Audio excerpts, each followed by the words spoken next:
बिस्मिल्लाहिर्रहमानिर्रहीम अल्हम्दुलिल्लाहि रब्बिल आलमीन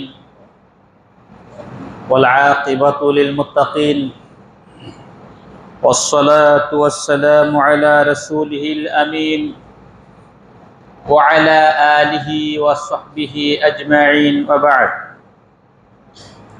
फ़क़द क़ाला अल्लाहु तआला फ़ी कलामिहिल मजीद व फ़ुरक़ानिहिल हमीद अऊज़ु बिल्लाहि मिनश शैतानिर रजीम बिस्मिल्लाहिर रहमानिर रहीम या अय्युहल्लज़ीना आमनु उदख़ुलू फ़िस्सिल्मि काफ़्फ़ा वला तत्तबिऊ ख़ुतुवातिश शैतान इन्नहु लकुम अदुव्वुम मुबीन फ़इन ज़ललतुम मिन बअदि मा जाअतकुमुल बय्यिनातु फ़अलमू अन्नल्लाह अज़ीज़ुन हकीम वक़ाल अन्नबिय्यु सल्लल्लाहु अलैहि वसल्लम ज़ाक़ तअमल ईमान मन रदिय बिल्लाहि रब्बन व बिल इस्लामि दीनन व बिमुहम्मदिन नबिय्यन व रसूलन औ कमा क़ाल अलैहिस्सलातु वस्सलाम व बअद।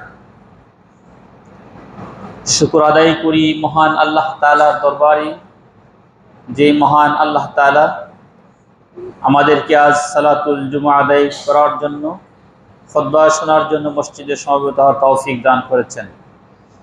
আল্লাহ তাআলার দরবারে শুকর আদায় করি যিনি আমাদেরকে ইসলামে দাখিল হওয়ার সুযোগ দিয়েছেন, যিনি আমাদেরকে সর্বশ্রেষ্ঠ নবী ও রাসূলের উম্মত করে পৃথিবীতে পাঠিয়েছেন।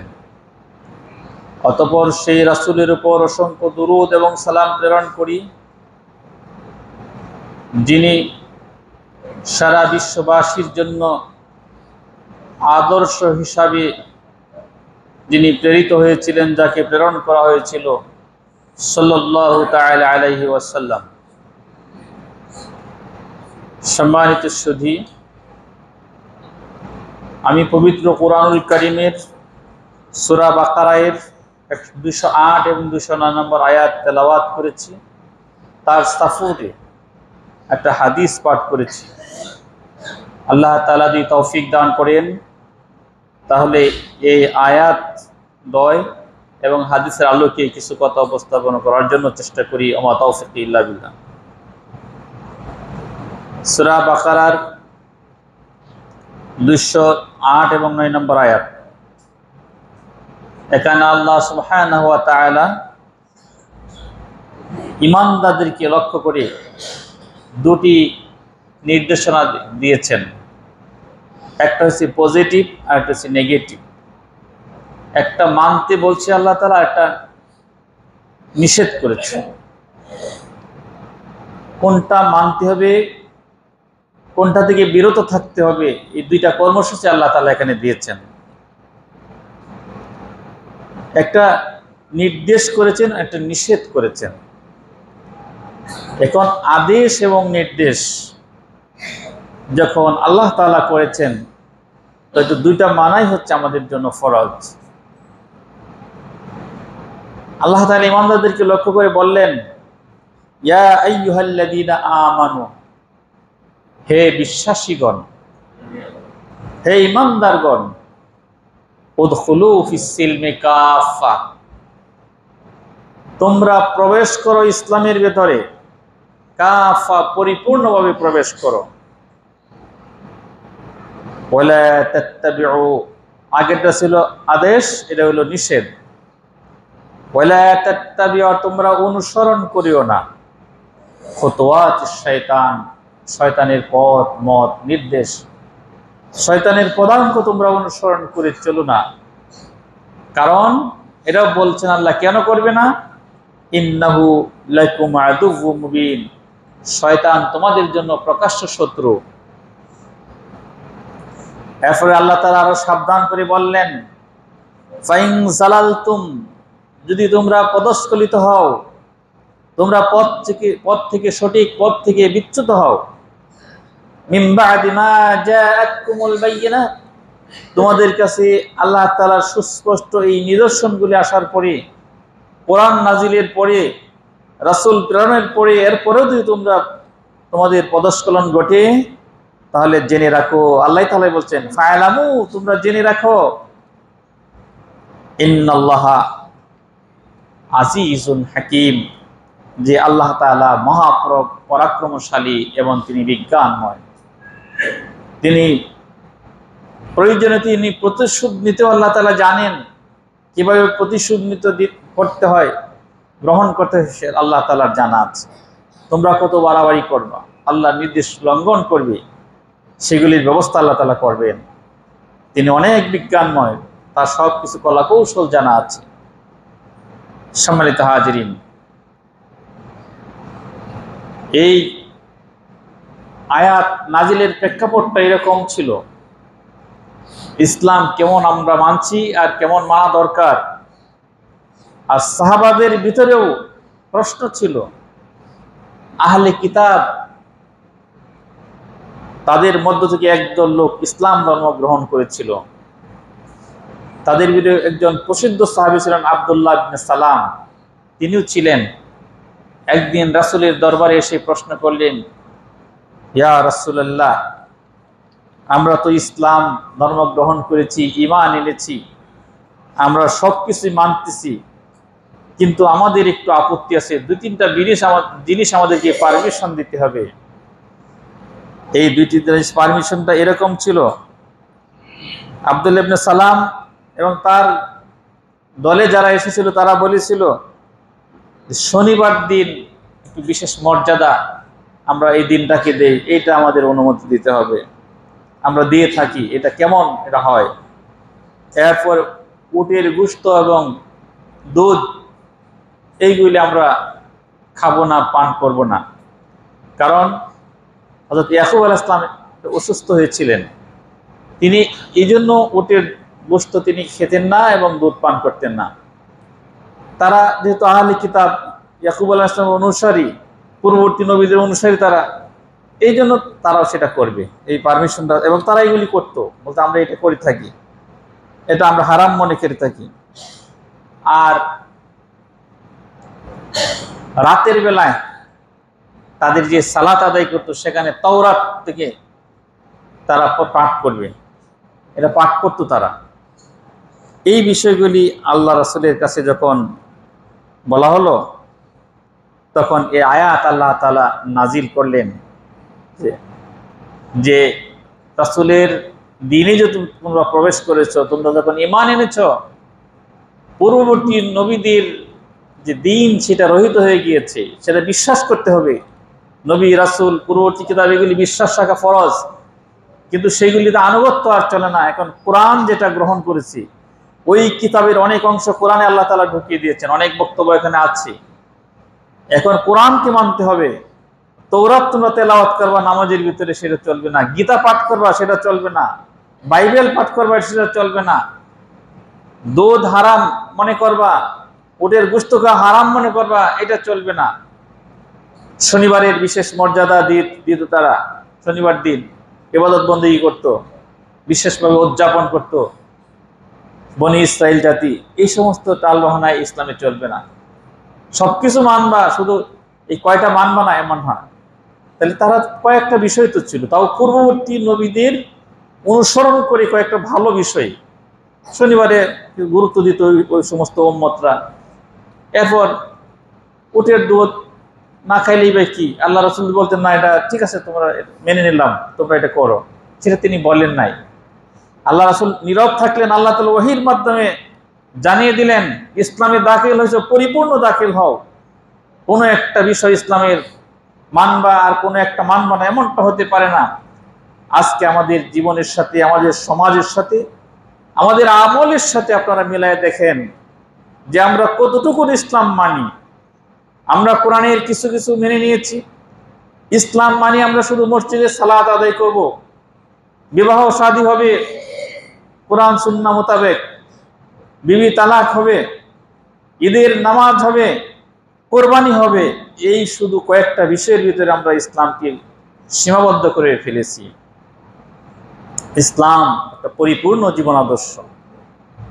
আল্লাহ তাআলা বললেন উদখুলু, তোমরা প্রবেশ করো, ফিস সিলমে, ইসলামের ভিতরে।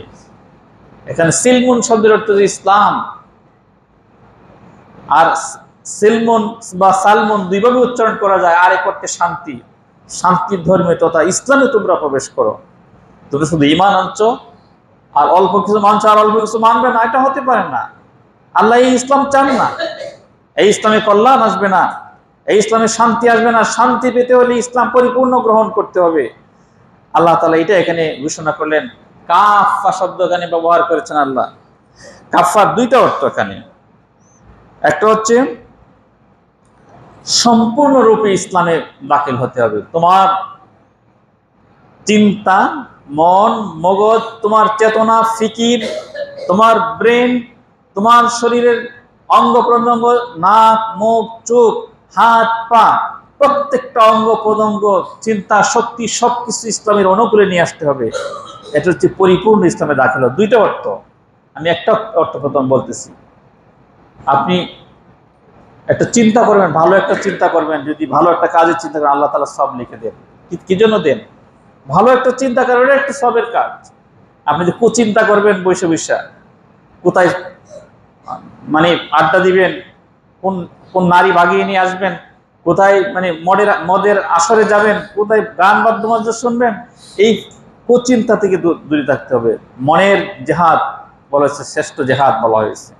আসাদুল জিহাদে জেহাদুল হাওয়া। প্রথম জেহাদ হচ্ছে আপনার হাওয়া তামান্না, নফসের সাথে আপনার জেহাদ করতে হবে। নফস ঠিক থাকলে অন্যগুলি সব ঠিক থাকবে। আর নফস যদি রোগী হয়ে যায় তাহলে সবকিছু রোগী হয়ে যাবে, সবকিছু রোগী হয়ে যাবে। এজন্য সমস্ত অঙ্গ প্রত্যঙ্গ, চিন্তা ফিকির সবকিছু নিয়ে ইসলামে দাখিল হতে হবে। আমাদের এই যে শরীরের যে অঙ্গ প্রত্যঙ্গ, এই ব্যাপারে আল্লাহ তাআলা বলেছেন وَجَعَلَ لَكُمُ السَّمْعَ وَالْأَبْصَارَ وَالْأَفْئِدَةَ لَعَلَّكُمْ تَشْكُرُونَ। আল্লাহ তাআলা তোমাদের জন্য সৃষ্টি করেছেন তোমাদের শ্রবণ শক্তি, তোমাদের জন্য সৃষ্টি করেছেন তোমাদের দৃষ্টি শক্তি। কে দিয়েছেন? আল্লাহ তাআলা। আপনি এই চোখে একটু কম দেখলে আমরা ডাক্তারের কাছে যাই যে চশমা ব্যবহার করছি আমি, আরে আল্লাহ তো এইভাবে নিখুঁতভাবে তিনি সৃষ্টি করেছিলেন। আমার ব্যবহারের কারণে হয়তো বা এরকমটা হয়েছে, নিয়ম মেনে চলি নাই, আমরা নিজের কারণে কিন্তু অসুস্থ হই। আমরা আল্লাহ অসুস্থ করে আমাদের সৃষ্টি করেন নাই, আমরা নিজের কারণে অসুস্থ হয়ে যাই। ওইজা মারুত্তু ফাইয়াসবিন, আল্লাহ বলছেন আমি যখন অসুস্থ হই তখন তিনি সুস্থতা দান করেন, আল্লাহর ইচ্ছা এগুলি। আর আবার কাউকে আল্লাহ তাআলা অসুস্থ পরীক্ষা করেন, এটা আল্লাহ করেন, এই পরীক্ষা মুমিনের জন্য। তাহলে এই যে আল্লাহ তাআলা আমাদের জন্য তিনি শ্রবণ শক্তি, দৃষ্টিশক্তি এগুলি তিনি দিয়েছেন। ওয়াল আফইদা, আমাদের হৃদয় দিয়েছেন, মন দিয়েছেন, মস্তিষ্ক দিয়েছেন। এগুলি কি জন্য দিয়েছেন? আল্লাহ বলছেন লাআল্লাকুম তাশকুরুন, যাতে করে তোমরা শুকর আদায় করো, আল্লাহর কৃতজ্ঞ হও। আপনি চিন্তা করেন, আমরা যারা দৃষ্টিশক্তি যাদের আমাদের আছে আর যাদের নাই, একটু মিলিয়ে দেখেন তাদের কত অসুবিধা চলতে ফিরতে। আমাদের শ্রবণ শক্তি আছে, আরেকজন শুনে না। ওই দিন একজন রাস্তাতে গেলাম, সালাম দিলাম, শুনে না, মানে তার সে কি বলছেন জিজ্ঞেস করে। এটা কত বড় মানে আল্লাহ তাআলার নিয়ামত, এটা চিন্তা করেন। যার নাই আর আমার আছে, দুজনের সাথে মিলিয়ে দেখেন। আমরা যদি কৃতজ্ঞ না হই, আল্লাহ তাআলা কখন কি ক্ষতি করে দিবেন আমরা কি জানি? অঙ্গহানি করে দিবেন। আল্লাহ বলছেন লাআল্লাকুম তাশকুরুন, আমি এগুলি করেছি যাতে তোমরা আমার শুকর আদায় করো, আমার কৃতজ্ঞ হও। আল্লাহ বলছেন ইন্নাস সামআ ওয়াল বাসারা ওয়াল ফুআদা উলাইকা কানা আনহু মাসউলা। আল্লাহ তাআলা এই যে আমাদের দৃষ্টিশক্তি দিয়েছেন, শ্রবণ শক্তি দিয়েছেন, আমাদের মেধা দিয়েছেন, আমাদের হৃদয় দিয়েছেন, মন দিয়েছেন, এইগুলি সম্পর্কে আল্লাহ তাআলা প্রশ্ন করবেন যে তুমি চোখ, তোমার নাক, তোমার কান, তোমার মন, মস্তিষ্ক, মেধা, যোগ্যতা কোন পথে তুমি ব্যবহার করেছো, আমাদেরকে প্রশ্ন করা হবে। এমনিতে আল্লাহ ছেড়ে দিবেন না, এমনিতে ছেড়ে দিবেন না। আল-ইয়াওমা নাখতিমু আলা আফওয়াহিহিম ওয়া তুকাল্লিমুনা আইদিহিম ওয়া তাশহাদু আরজুলুহুম বিমা কানু ইয়াকসিবুন। এই কিয়ামতের দিন আল্লাহ তাআলা এই মোহর মেরে দিবেন মুখের মধ্যে, মুখ দিয়ে কথা বলতে পারবেন। আপনার হাত সাক্ষী দিবে আপনি কি করেছেন, আপনার পা সাক্ষী দিবে, সাক্ষী দিবে আমার এই পা দ্বারা এই ব্যক্তি হেঁটে হেঁটে এই কাজ করতো, এই হাত এইভাবে সে ব্যবহার করতো, অন্যায় কাজে ব্যবহার করতো, অন্যায় কাজে পা দ্বারা হেঁটে যেত, মসজিদে আসতো না, এই পা দিয়ে হেঁটে হেঁটে সে ওই গানের আড্ডায় সে যেত, সে অন্য কোনো দুনিয়াবি কাজে ব্যস্ত থাকতো নামাজের সময়। এগুলি আল্লাহ তাআলা একটা একটা অঙ্গ প্রত্যঙ্গ দিন সাক্ষী দেবে। এইগুলি আল্লাহ তাআলার সৃষ্টিতে হিসাব করা দরকার। আর পা যদি না থাকলে হাঁটতে পারতাম না, হাত না থাকলে আমি কিভাবে আমি কাজগুলি সম্পাদন করতাম।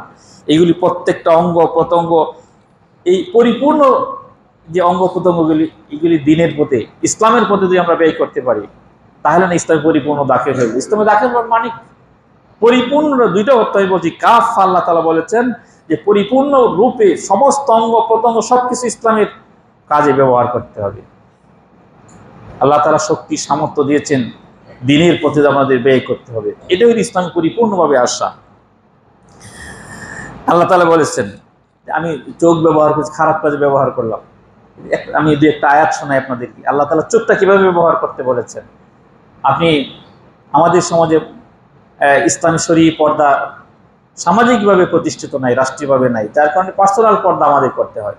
আপনি রাস্তা দিয়ে হেঁটে যাচ্ছেন, অমুসলিম নারীরা আছে, তারা বেপর্দাভাবে যাচ্ছে, অর্ধ অলঙ্গ হয়ে যাচ্ছে। অমুসলিমদের কি বললো, অমুসলিমদের সে মুসলিমরাই আরো বেশি বেগতিক অবস্থা। আপনি দেখেন শহর বিভিন্ন যান রাস্তাঘাটে হাঁটতে যান, গাড়ি ঘোড়াতে বসেন, কিভাবে তাদের বসা, কি বিভিন্ন চ্যানেলগুলি দেখেন কিভাবে তাদের মানে পদচারণা, উলঙ্গপনা, বেহায়াপনা। আপনি কি করবেন তখন? আপনি তাকায় থাকবেন এদিকে। এটাকে আল্লাহ নির্দেশ দিচ্ছেন। আল্লাহ বলছেন ওয়াকুল্লিল মুমিনিনা ইয়াগুদ্দু মিন আবসারিহিম ওয়া ইয়াহফাযু ফুরুজাহুম যালিকা আযকা লাহুম ইন্নাল্লাহা খাবীরুম বিমা ইয়াসনাউন। আল্লাহ তাআলা নবীকে লক্ষ্য করে, হে নবী আপনি বলে দিন মুমিনদেরকে, মুমিন পুরুষদেরকে আপনি বলেন ইয়াগুদ্দু মিন আবসারিহিম, তাদের দৃষ্টি শক্তিকে তারা এগুলিকে নত রাখবে, এগুলিকে সংরক্ষণ করবে। ওয়া ইয়াহফাযু ফুরুজাহুম, তাদের লজ্জাস্থানকে তারা হেফাজত করবে।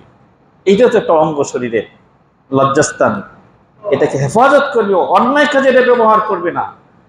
কিন্তু এইগুলি তো হয়ে যাচ্ছে বিভিন্নভাবে। এই চক্ষু দৃষ্টি শক্তির কুদৃষ্টির কারণে আপনি এরা এক ধরনের জিনা, এই চোখের মাধ্যমে জিনা হয়। চোখের জিনা আছে, হাতের জিনা আছে, পায়ে, অন্য একটা সহিহ হাদিস, মুসলিম শরীফের হাদিস, চোখের জিনা, পায়ের জিনা, তারপরে হাতের জিনা, এই অন্তরের জিনা, এগুলি সব জিনা আছে। সেইগুলি এই কাজে ব্যবহার করে, এই কাজে কেউ চিন্তা ফিকির করে, এগুলি সব জিনা হয়ে যায়, জিনা অন্তর্ভুক্ত। এই জন্য আল্লাহ তাআলা বলেছেন তোমার দৃষ্টির শক্তিকে তুমি হেফাজত করবে। মুমিনদের নারীদেরকে আলাদা স্পেশাল আল্লাহ বলছেন ওয়াকুল্লিল মুমিনাতি ইয়াগুদ্দুনা মিন আবসারিহিন্না ওয়া ইয়াহফাজনা ফুরুজাহুন্না ওয়ালা ইউবদিনা যিনাতাহুন্না। কত সুন্দর করে সূরা নূরের ভিতরে আছে, আপনারা পড়ে দেখবেন যে আপনি মুমিন নারীদেরকে বলেন তারা তাদের দৃষ্টিশক্তি, তারা অন্য পর পুরুষ দিকে তাকিয়ে থাকবে না খারাপ দৃষ্টিতে, এটা তাদের জন্য নিষেধ। স্পেশাল ভাবে নারীদেরকে বলা হয়েছে ইয়াগুদ্দুনা মিন আবসারিহিন্না ওয়া ইয়াহফাজনা ফুরুজাহুন্না, তাদের লজ্জাস্থান থেকে তারা হেফাজত করবে। ওয়ালা ইউবদিনা যিনাতাহুন্না, তাদের সৌন্দর্য এগুলি বাহিরে প্রকাশ করবে না। বেশি সেজে গুজে যাওয়া মহিলারা বাহিরে নিষেধ। এগুলি সাজতে হবে স্বামীর সামনে, যেখানে সাজার জায়গা। আজকাল মহিলারা স্বামীর সামনে থাকে একদম মানে ফকিন্নির মতো, আর ঘরের বাহিরে গেলে তারা খুব সেজে গুজে যায়, মানে সৌন্দর্য প্রকাশ করে। এগুলো নিষেধ করেছে আল্লাহ তাআলা, নিষেধ করেছেন। এই যে আমাদের শরীরের অঙ্গ প্রত্যঙ্গ কোন পদে, এটা ইসলামের প্রতি নিয়ে আসতে, ইসলামের লাইনে, ইসলামের সিস্টেমে ব্যবহার করা, এটার নাম হচ্ছে উদখুলু ফিস সিলমি কাফা। তোমরা পরিপূর্ণ ইসলামে প্রবেশ করো, পরিপূর্ণ নিজের সমস্ত বডি, সমস্ত অঙ্গ প্রত্যঙ্গ, চিন্তা ফিকির, ব্রেন, মগজ সবকিছু ইসলামের দিকে তোমরা ব্যবহার করো, ইসলামের কাজে তোমরা ব্যবহার করো। এটার নাম হচ্ছে, আরেকটা অর্থ হচ্ছে আল্লাহ তাআলা বলছেন, আল্লাহ তাআলা বলছেন যে কাফা, তার মানে হচ্ছে তোমরা পূর্ণাঙ্গ ইসলামের অন্তর্ভুক্ত হয়ে যাও। পূর্ণাঙ্গ ইসলাম, ইসলাম যে একটা পরিপূর্ণ জীবন আদর্শ, পরিপূর্ণ তোমরা মানো। এই পূর্ণাঙ্গ ইসলামের ভিতরে তোমরা প্রবেশ করো। একটা হচ্ছে নিজের পরিপূর্ণ সমস্ত দেহ, যত অঙ্গ প্রত্যঙ্গ আছে, চিন্তা ফিকির সবকিছু নিয়ে প্রবেশ করতে হবে। আর একটা হচ্ছে পূর্ণাঙ্গ যে একটা ইসলাম আছে, এই পূর্ণাঙ্গ ইসলামের ভিতরে তোমরা প্রবেশ করো। যেটা আব্দুল্লাহ ইবনে সালাম 3-4টা বিষয়ে পারমিশন চেয়েছিল, তারা এসে এগুলি আমরা একটু করতে অনুমতি দেন। আল্লাহ আয়াত নাজিল করে নিষেধ করে দেন, না এগুলি চলবে না, পরিপূর্ণ ইসলামে আসতে হবে। রাসূলের জীবন আদর্শ যারা নিয়ে এসেছেন, আমি যে নবীকে পাঠিয়েছি যে আবার আদর্শ দিয়ে, সেই আদর্শ তোমাদেরকে গ্রহণ করতে হবে। এটা আল্লাহ তাআলার নির্দেশনা এভাবে দিয়েছেন। ইসলামের ভিতরে তো অপূর্ণাঙ্গ কিছু নেই, সবকিছু আছে, কিন্তু আমরা বুঝি না ইসলামটা বুঝতে শিখি নাই। অনেকেই বলে ইসলামে ভালো অর্থনীতি নাই। ওই দিন একজন দেখলাম বুদ্ধিজীবীরা বলতেছে কোরআনের পাতায় পাতায় অর্থনীতি আছে। আর একজন আলেমকে আবার প্রশ্ন করছে টক শোতে যে অর্থনীতি সম্পর্কে একটা কোরআনের আয়াত বলেন। আল্লাহ মালুম ওই আলেমটা ভালো বলতে পারলেন না। তখন আমার খুবই খারাপ লাগছিল। কত অর্থনীতি আছে, ইন্নামাস সাদাকাতু লিল ফুকারা ওয়াল মাসাকিন আকিমুস সালাহ ওয়া আতুজ যাকাত, কত কোরআনের পাতা পাতায় অর্থনীতি দর্শন দেওয়া আছে, রাসূলের হাদিসে কত অর্থনীতির কথা বলা আছে। আহাল্লাল্লাহুল বাই'a ওয়া হাররামার রিবা, অনেক কথা আছে। যাই হোক, আল্লাহ তাআলা এই জন্য বলেন ইন্নাদ-দীনা ইনদাল্লাহিল ইসলাম, ইসলাম হচ্ছে একটি পূর্ণাঙ্গ জীবন আদর্শ। এই পূর্ণাঙ্গ জীবন আদর্শ পূর্ণাঙ্গ হিসেবে গ্রহণ করতে হবে। এটার নাম হচ্ছে উদখুলু ফিস সিলমি কাফা, তোমরা ইসলামে পরিপূর্ণভাবে তোমরা প্রবেশ করো। পরিপূর্ণ যে ইসলাম, এটা আমাদেরকে মানতে হবে। ইসলামের যত সাইট আছে, যত নির্দেশনা আছে, এই ইসলাম শুধু মসজিদের ভিতরে না, এটা শুধু ঈদের নামাজ পড়া নয়, রমজানের 1 মাস নয়, শুধু হজ করা নয়, শুধু আনুষ্ঠানিক কিছু যাকাত দেওয়া নয়। ইসলাম নিজের পরিবার থেকে শুরু করে, ব্যক্তিগত জীবন থেকে শুরু করে, পারিবারিক জীবন থেকে শুরু করে, সামাজিক জীবন, রাষ্ট্রীয় জীবন, আন্তর্জাতিক জীবন, বিবাহ শাদী, সকল ক্ষেত্রে, ব্যবসা বাণিজ্য, সকল ক্ষেত্রে ইসলামের নির্দেশনা আছে। সেইগুলি মানার নাম হচ্ছে পরিপূর্ণ ইসলাম। অনেকে বলে মানে নামাজ না পড়লে কি হবে, ইমান ঠিক আছে, এই জাতীয় কথাবার্তা অনেকেই বলে। তা সে কিরকম ঠিক আছে বোঝাই যাচ্ছে। আল্লাহ বলছেন পরিপূর্ণ ইসলামে প্রবেশ করো, তুমি আংশিক মানবে না। আর আংশিক ইসলাম মানলে কি হবে জানেন? আল্লাহ তাআলা বলছেন আফাতুমিনুনা বিবাদিল কিতাবি ওয়া তাকফুরুনা বিবাদ, আফাতুমিনুনা বিবাদিল কিতাবি ওয়া তাকফুরুনা বিবাদ ফামা জাযাউ মান ইয়াফআলু যালিকা মিনকুম ইল্লা খিzyun ফিল হায়াতিদ দুনিয়া ওয়া ইয়াওমাল কিয়ামাতি ইউরাদ্দুনা ইলা আশাদ্দিল আযাব। যারা এই কিছু ইসলাম মানে আর কিছু ইসলাম মানে না, কিছু অস্বীকার করে, তাদের ফলাফল বলা হয়েছে দুনিয়ার জীবনে তারা লাঞ্ছিত হবে, অপমানিত হবে। এবং তাই হচ্ছে মুসলমানরা। ওয়ায়াউমাল কিয়ামাতি ইউরাদ্দুনা আশাদ্দিল আযাব, এবং আরো বাকি আছে, কিয়ামতের দিন কঠিন শাস্তির সম্মুখীন হবে। তাহলে আমি নামাজ মানলাম, আমি হজ মানলাম না, আমি হজ মানলাম যাকাত মানলাম না, আমি হজ যাকাত নামাজ এগুলি সব মানছি, ঈদের নামাজ বুঝে নিলাম, কোরবানি ঠিক আছে, কিন্তু ব্যবসার ক্ষেত্রে যায় বেঠিক, সমাজ জীবনে পরিচালনা করতে হবে এটা বেঠিক, আমি ব্যবসা করছি ওজনে কম দিচ্ছি, এখানে ঠিক নাই, তাহলে এটা ইসলাম মানা হলো না, পরিপূর্ণ ইসলাম মানা হলো না। ব্যবসা করছি, এখানে দেখা যাচ্ছে মানুষকে ধোঁকা দিচ্ছি। আল্লাহ রাসূল বললেন, ওই যে এক ব্যক্তি মানে রাস্তা দিয়ে হেঁটে যাচ্ছেন আল্লাহ রাসূল একদিন, আর এক ব্যক্তি কিছু খাদ্য স্তূপ ছিল, সেখানে বৃষ্টি হয়েছিল, বৃষ্টি হওয়ার পরে ভিজা মালগুলি নিচে রেখে মোটামুটি খাদ্য স্তূপ দিয়ে রেখে দিচ্ছে, বিক্রি করবে, ধান ভুট্টা বা এই জাতীয় তখনকার সময় যেটা ছিল। তো আল্লাহ রাসূল হাত ঢুকাই দিলেন, দেখেন নিচে ভিজা আছে, উপর দিয়ে সুন্দর চকচক করতেছে। তখন একটা হাদিস বলেন, সমস্ত ব্যবসায়ীদের জন্য একটা নির্দেশনা, কত বড় নির্দেশনা। আল্লাহ রাসূল একটা হাদিস বলেন, মান গাশশা ফালাইসা মিন্না, যে ব্যক্তি এরকম ধোঁকাবাজি করে সে আমার উম্মতের অন্তর্ভুক্ত না, সে আমার উম্মত না। অনেক কঠিন একটা কথা বলা হয়েছে। এই ধোঁকাবাজি বিভিন্নভাবে হতে পারে, এই হাদিস আমরা শিক্ষা নিতে পারি। এখানে মানে খারাপ মাল দেওয়া ভালো বলে সেখানে ওজনে কম দেওয়া হতে পারে, সেখানে 1 নাম্বার 2 নাম্বার এটা হতে পারে।